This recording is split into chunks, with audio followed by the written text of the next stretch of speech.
followers. COVID-19 slowed down the world and the global movement, yet it did not heal the wounds of war. 9 years later, the Syrian war continues to flow back and forth, and the focus has been directed since January 2020 on Assad's black sheep, Idlib. A relatively small province in the north, the last rebel held bastion and the center of attention for the key players in the Syrian war to determine the future of Syria. I am Philip Abu Zaid, and this is my co-host Yara Asmar, and welcome to MENA on the Map. In order to discuss Idlib and project on a future deal for Syria, we are welcoming today with us Dr. Muhannad Haj Ali, Director of Communications and a Fellow at the Carnegie Middle East Center. Welcome, Muhannad. Thank you very much, Philip and Yara, and glad to be here. And many regards to our colleagues at Friedrich Naumann Foundation. Hi, Muhannad. Thank you so much for joining us in this fourth episode of MENA on the Map. 2020 is described the year of changes, and on the Syrian level, the power relations are tremendously changing. After fighting shoulder to shoulder to protect Bashar al-Assad and the current structure of the regime, the Iranian-Russian relations are no longer where they used to be. Turkey is torn between maintaining influence in the opposition's stronghold Idlib and afraid of the refugee flow that might result of the opening of the border of this closed area. In a nutshell, we can say that the rule of the game has changed. So many reasons can be discussed and depicted, but before that, I would like to start with you with the question, like they say in Arabic, سؤال الساعة, the question of the hour. Will Bashar al-Assad lose Syria anytime soon? We've seen reports lately leaking or saying that Iranians, Russians and Turks at the same time, they want to remove Bashar al-Assad. So do you think Bashar al-Assad will be removed soon? Thank you, Yara, for the question. I think there's lots of hype around the recent series of articles criticizing Bashar al-Assad in the Russian media, specifically to what extent that these signal a Russian willingness to remove Bashar and replace him. But I go back, I think, to the earlier events in which it was felt that the Russian the Russian administration is willing to give up on Bashar and select someone new, such as, let's say, Suhail Hassan or others in the Syrian establishments who are more aligned with Russian views. And the answer from Moscow is always no. There's no alternative to Bashar al-Assad, and that the scenes that we saw not only recently in the Russian media, but before that, at the end of 2017, when Bashar al-Assad was humiliated in the Hamimim base, in which he was pushed back by a Russian soldier, allowing Putin to be in the forefront.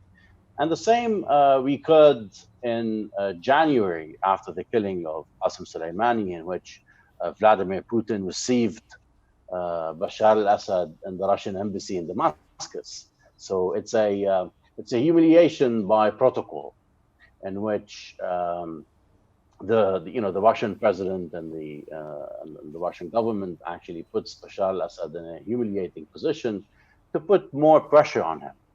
In a nutshell, Bashar is not conceding when it comes to the political process. He's not conceding to the opposition.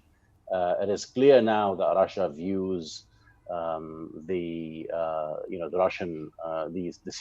crisis in Syria as in its final phases. Basically, they want to wrap it up and find a political solution in which Bashar would make some concessions according to the UN resolutions, and then these concessions and the final solution for the Syrian crisis would open up the doors of foreign capital to flow back into the country.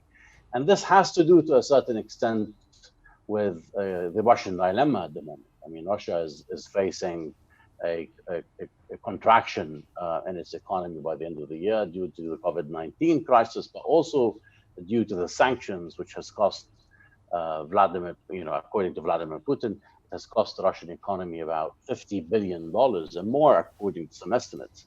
And it has also, Russia is also suffering from the extremely low oil prices after the spat that we saw between Russia on one hand, Saudi Arabia on the other, and Saudi Arabia is actually flooding the market with oil and leading to lower and lower prices. So Russia is facing an economic, a dire economic situation. And Russia today is not the same as Russia in 2015.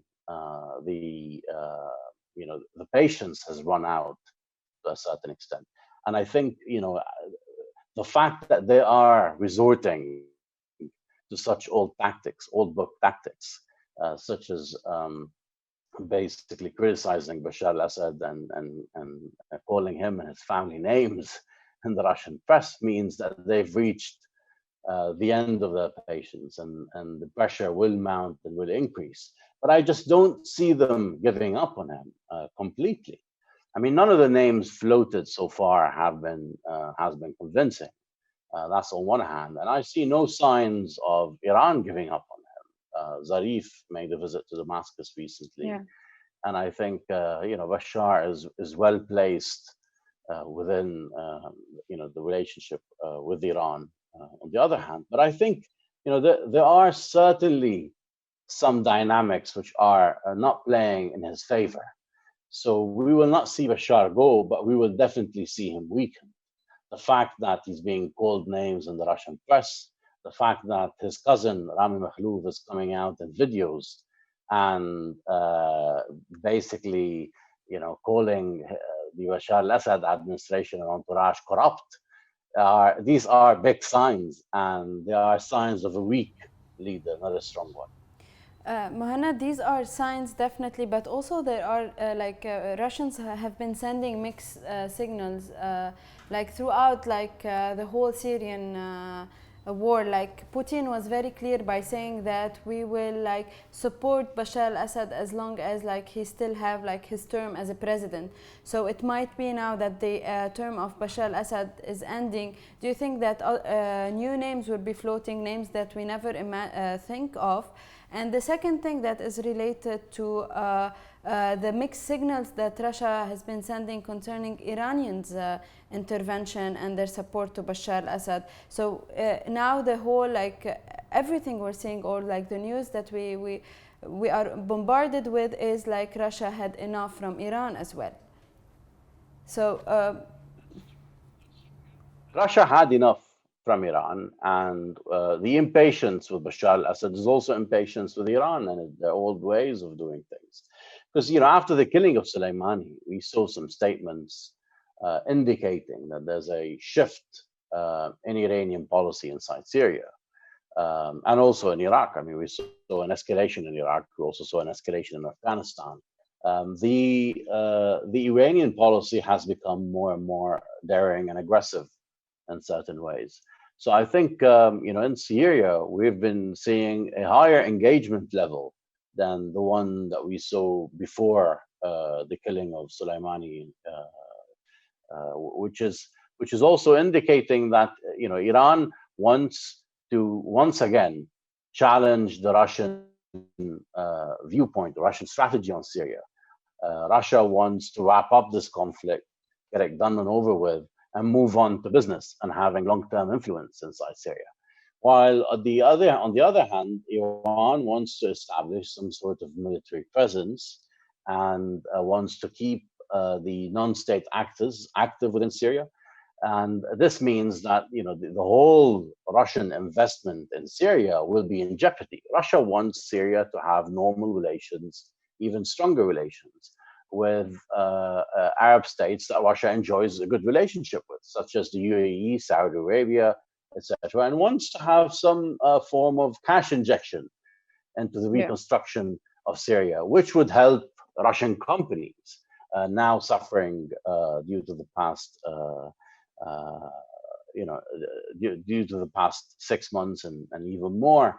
Low oil prices, low investments, little contracts, and now the whole global economy is contracting. So I think now the way to look at Syria is Bashar al-Assad used to play the balance game between his Russian ally and Iran. And I think now balancing these two allies is not going to be easy. We're not in the middle of the conflict in which they have to give up or concede for the bigger picture, which is the conflict itself. Now Russia has its eye on the ball, which is the political process. They want some concessions in the Constitutional Committee. They want to see some form of reshuffle within Syria. And they don't understand. I mean, Putin is a very pragmatic man. And he just doesn't understand why Bashar wouldn't concede in certain ways. I mean, Putin himself played the Medvedev-Putin game for quite a long time, for many years. We saw him oscillating between prime minister and president, and sometimes staying away from the light. Letting Medvedev take center stage in some of the cases. Why is Bashar incapable of even conceding 1 inch to the other side? That's a question that the Russians want an answer to. They don't mind Bashar's security apparatus cracking down on dissidents. They don't mind barrel bombing civilian areas, but they mind when they see in front of them a leader which is not very pragmatic and doesn't maneuver politically to move on from the current impasse. The international community won't give in to Bashar al-Assad. They want to see some moving blocks in the political process, and that's not happening. And they want it to happen. And we will see more humiliation to Bashar al-Assad from now until he concedes to Russia. But I'm not sure we will stay in the press and basically the public display of humiliation that we saw in the past few years. We might move to another phase in which Russia might not twist the hand but break one. From what you're saying, Mr. Muhannad, that Assad is becoming a source of troublesome to Russia, as well as some opposition groups in Idlib are becoming for Turkey. In your opinion, what would be Turkey's next move to achieve what Erdogan wishes for, which is having a demilitarized zone? I think what Erdogan wishes for is to have some sort of a buffer zone in which the regime would not advance before a political process moves on. So basically, Erdogan wants no more trouble in the form of millions of refugees, flocking through the Syrian Turkish borders and causing him a headache, specifically at this time. So I think for him, what he wants is to pacify this region and have some sort of an understanding which will hold ground, give and take some action by jihadist groups and some response by the Assad regime, etc. This is not the problem for him. But the problem now is that he can't do that unless he reins in jihadist groups. So for Turkey, there's a challenge. How do they deal with HTS? How do they deal with Hurras ad-Din? And how they how can they actually contain these groups? And we saw a clash with HTS leading to to Turkish bombing of their positions, which we haven't seen in the past. So I think something is definitely happening on that front. And even in the in regards to more extreme jihadist groups like Hurras ad-Din, which is Al-Qaeda affiliated, we're also seeing some groups breaking up with them. They have a common sort of operations room in which they, it's shared with different jihadist groups. And we're seeing some of the groups leaving from that operations room. And I think, Turkey is trying its best to contain these groups, but at the same time, it's facing the same dilemma that Pakistan faced after it supported the Mujahideen and played the game of supporting Taliban for quite a while. These groups at a certain stage become a headache, and they become less useful as political tools against, in a geopolitical game. Turkey was working and had a good working relationship with these groups, but now, it's facing the same dilemma that Russia is facing in regards to Bashar al-Assad. He doesn't want to concede. For him, he has to win the war militarily, and then he'll impose his will and he'll make the victory speech. And Russia is telling him, no, you can't do that. And I think Turkey, Turkey's trouble is perhaps even deeper in that sense, that they have to push some form of military solution. And this is why we're seeing a move to establish a unified group in Idlib under one banner, similar to what they tried with the National Army in Jarablus and in the Euphrates Shield and Olive Branch zones under Turkish control. So I think now they're pushing that policy.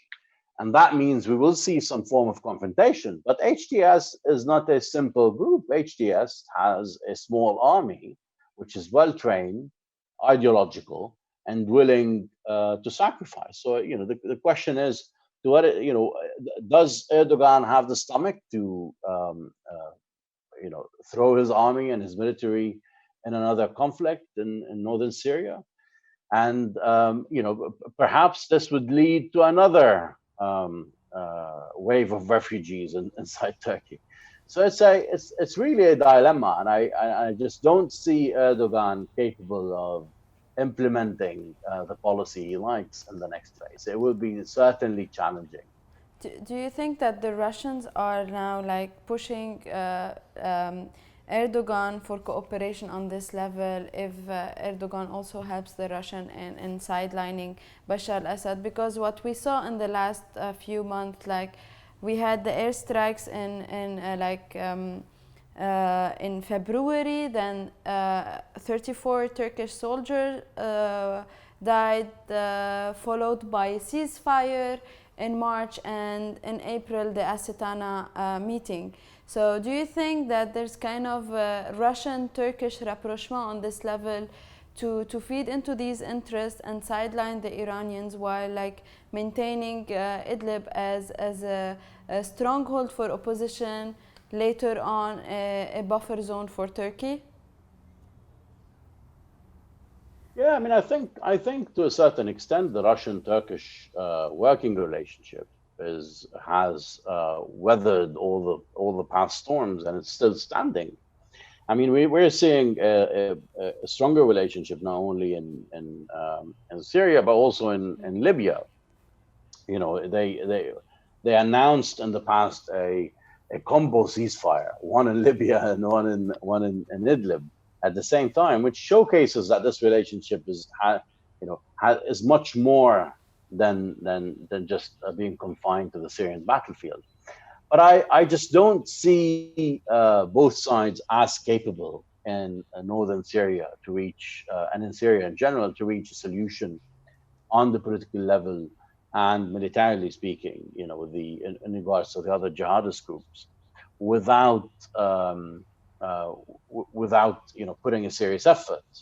Whether Russia on one hand pressuring the Assad regime to give in on the constitutional committee and also in the political process, and have some, and accept some constitutional setup in which he has to share some of the power. Even cosmetically, he's not accepting that. So to what extent will Russia be capable of mounting the pressure on Assad? And what would that mean to Russia's relationship with Iran in Syria? And to what extent is Turkey capable of launching a war or trying to seriously contain jihadist groups such as HTS and Harras al-Din, who will have no future in any deal with the Syrian regime? If the Syrian regime signs a peace agreement, I'm sure HTS or Harras al-Din, will not have a seat on the table. They're not having a seat on the table, and I think they won't. Yes. So the question is, how do you deal with these big questions? And one thing that we know is that the clock is ticking, and the patience is running out, and Russia needs to move forward in Syria. They can't sit down and keep funding this expensive war. This is something that they can't do.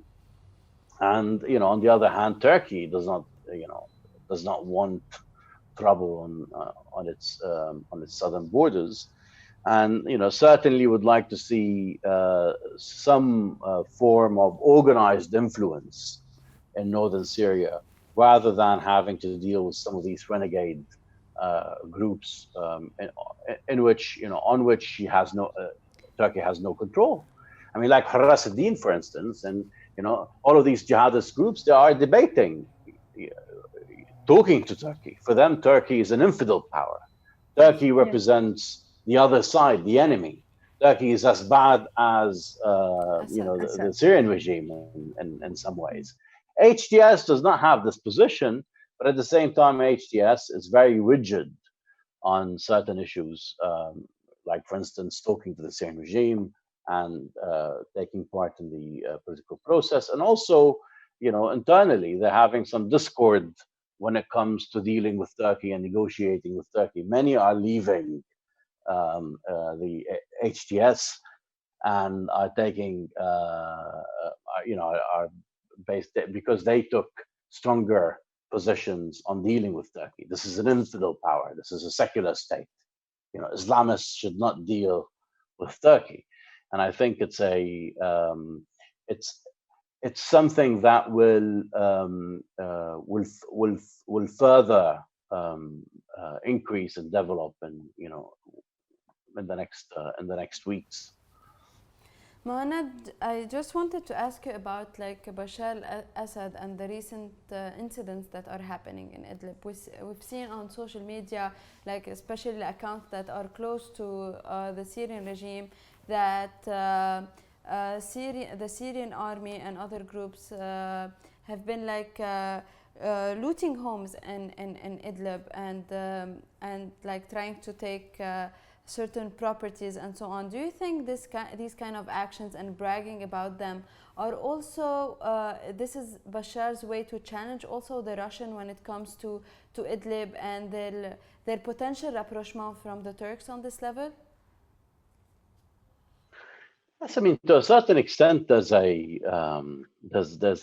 different approach when it comes to holding on to these areas. For instance, Russians, when they in these reconciliation agreements that they've signed, and they were part of the mediation clauses, what they did is they dispatched the Russian military police. Specifically, they sent Chechens and those from the Muslim states of the Russian Federation, in order to also send a message to the local community that we're not here to loot. And yes, we saw videos and images of Russian policemen stopping Syrian soldiers when they were looting and arresting some of the Mukhabarat guys when they were practicing their thuggish behavior and stealing or imposing tariffs on the population. So I think the Russian approach here is quite different. It's more pragmatic, and it's more about winning hearts and minds, and it's more strategic. The Syrian regime's approach to the conflict has been all about going in scorched land approach, either destroying the whole region, pushing away the local population, and also wider West security playing a a heavy hand in these regions, which led to more and more dissidents in these areas in many cases. Like, for instance, now we're seeing the result of the regime's policies in Daraa. We're seeing attacks on the regime in Daraa. So, the Russians have been more strategic in their approach. But at the same time, we're seeing a different ball game now in Idlib, in which Russia seems reluctant to push forward a military solution, while the regime is basically adamant at reaching a military solution and ending the conflict. Perhaps Bashar al-Assad wants to announce, is dreaming of announcing this final victory and showing, demonstrating his victorious position at the end, and that he defeated all of his enemies. But I think Russia is not there yet, and Russia understands the complexity of the situation. Turkey is still there, the United States is still there, although weaker presence, but still there. And I think the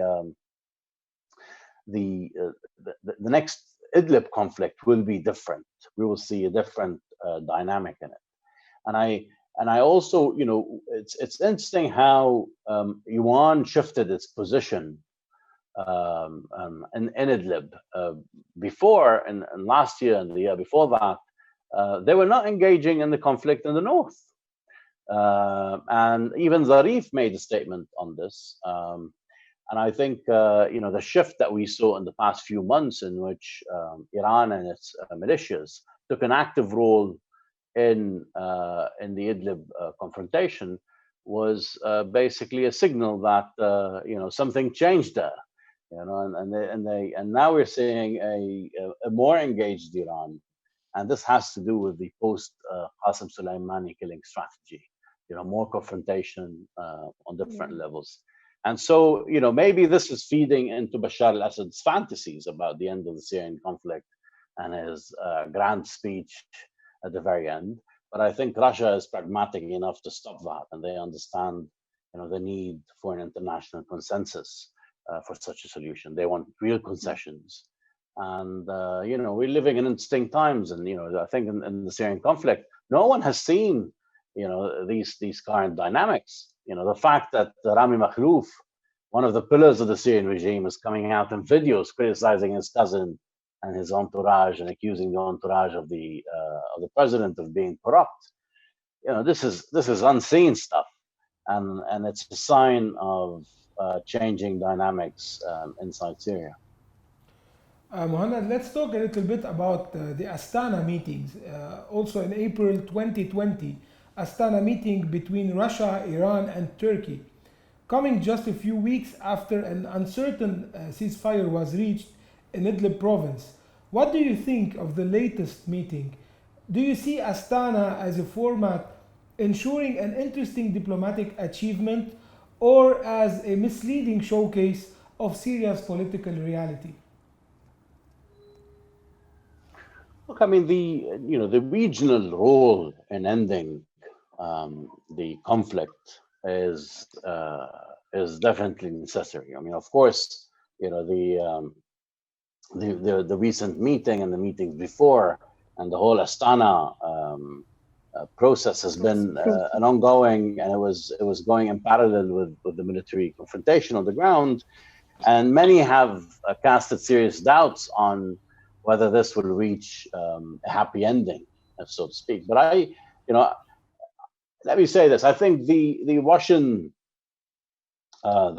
and with them certain elements within the Syrian regime would like to see the UN rubber stamp on any final agreement reached, even the Astana process. And this is why, and Geir Pedersen knows that. The UN knows that, and knows the importance of their role in all of this. No money is going to come into the reconstruction of Syria. Bashar is facing some serious and existential economic problems.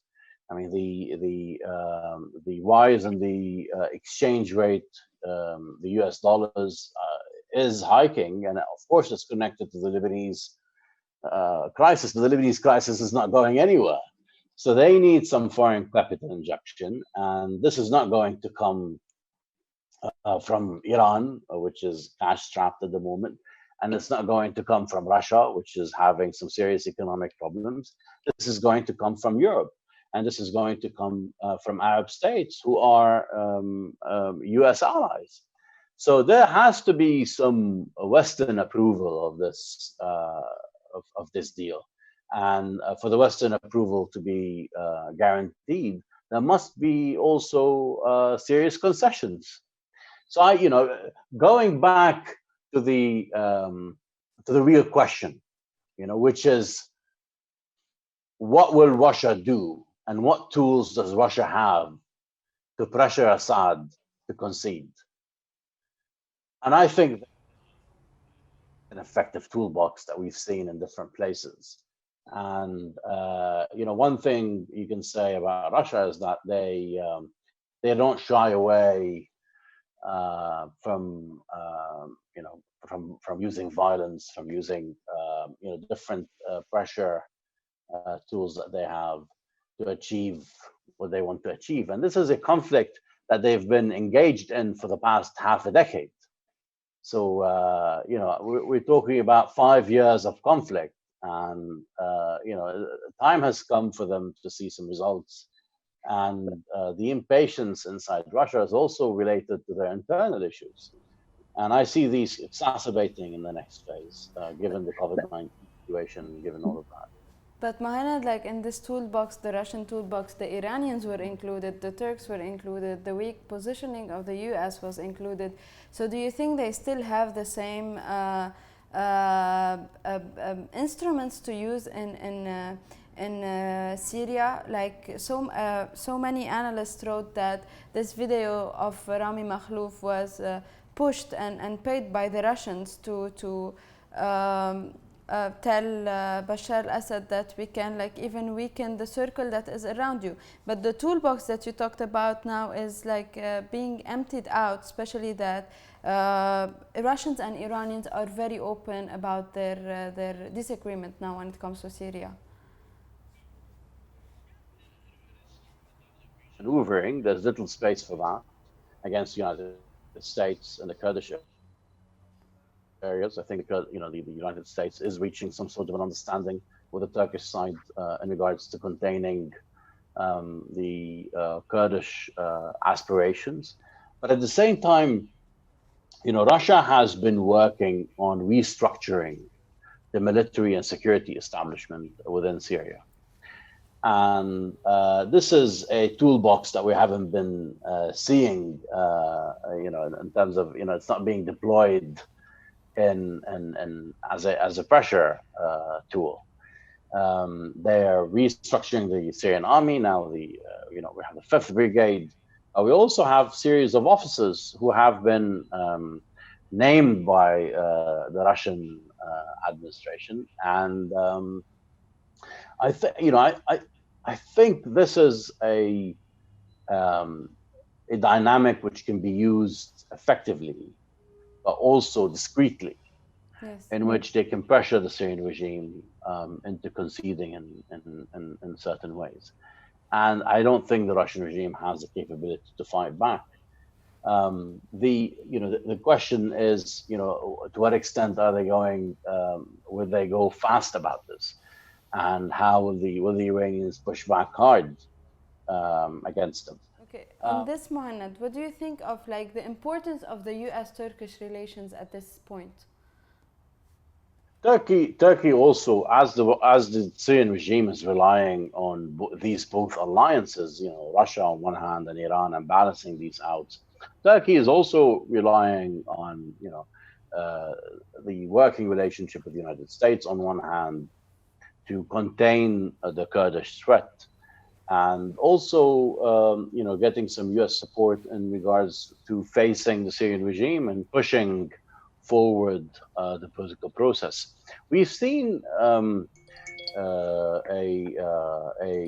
recent statement by the US envoy to Syria, supporting Turkey's role in Idlib, specifically against the jihadist groups and the Turkish policy to try and contain them.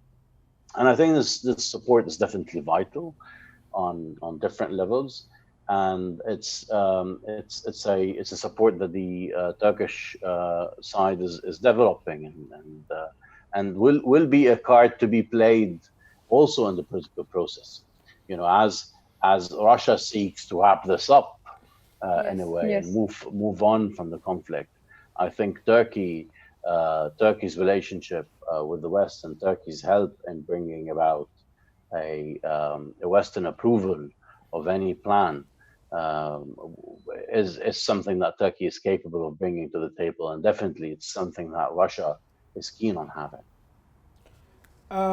Mohanad, there's a huge humanitarian crisis happening in Idlib. Regardless the ceasefire, the situation on the ground remains dangerous and the ceasefire difficult to maintain. At the same time, the offensive displaced around 1 million Syrians to the Turkish border, and consequently, more than 3 million internally displaced persons are now squeezed in Idlib and in a small borderland next to Turkey. Do you think that it is in the interest of NATO and the US to intervene militarily to avoid the humanitarian crisis?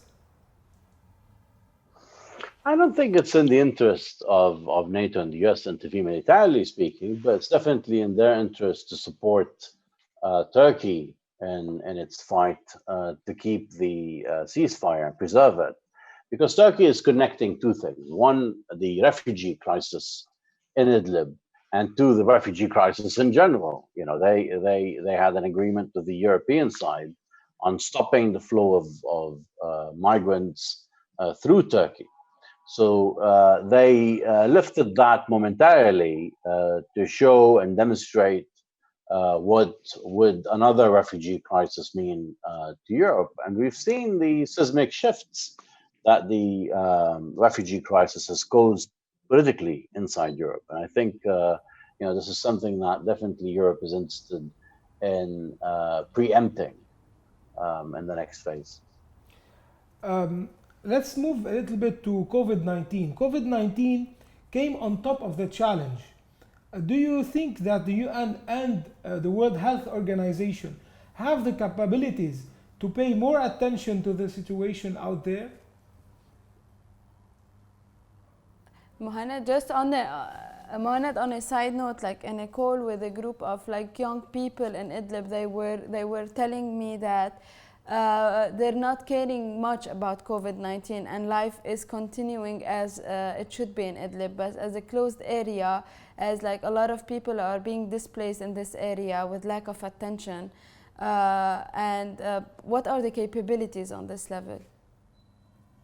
You know, the fact that many of these hospitals in Idlib were bombed by the Russian military and the Syrian military, the fact that this happened has diminished the health network in that region. So definitely they need help, and definitely there are an urgent need of support, whether to fight COVID-19 or to fight all other diseases. We're seeing some primitive diseases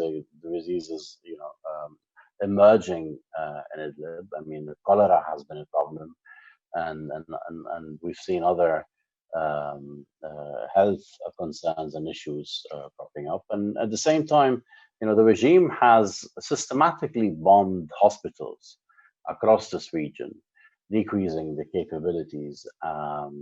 And I think any humanitarian assistance that the international community could provide would be welcome on the Idlib side. The refugee population is vulnerable, of course, more vulnerable than any other population, given the lack of proper shelter, the lack of access to healthcare, and the lack of access to food as well. I mean, we're seeing a severe crisis in terms of the depreciation of the Syrian currency. This is really affecting livelihood in the region. The economic pains are going to stay there even after the COVID-19 scare is over. And this is something that requires some aid, some help to sustain them. And I think while Turkey is scrambling its resources and pushing its military to stop the Syrian regime's advance, we might see a population shift due to economic reasons. This summer and this winter will be very difficult economically speaking to these populations, and sustaining them is important to prevent another flow of refugees. Before ending this interview, Mohanad, on a last note, what do you think, in your opinion, is the realistic scenario for tomorrow's Syria and the fate of Idlib? The only realistic and sustainable sustainable scenario would be basically some form of democratic solution, in which the population has a say in its form of government, and there are certain mechanisms of accountability. This is the only sustainable system, and definitely with this regime, this would be a no-go zone. As the concessions happen, one has to remember all the atrocities that we've seen in the past decade, and the need to find some accountability. Otherwise, we're just handing back the country again to the same individuals who brought it to this point. So sustainability is also an issue here. We're seeing Idlib flare up again. Daraa flare up again. And the fact that the revolution nearly a decade ago started in Daraa is a sign that things might happen again and again. And this regime has to go, and this is the only solution that will bring peace to Syria. And any cosmetic concessions in the next phase will bring back the Syrian people to the same killing machine that was on in 2011 and even before that. Thank you, Mohanad, so much for joining MENA on the Map, and we wish you a great day. Thank you for your time. Thank you.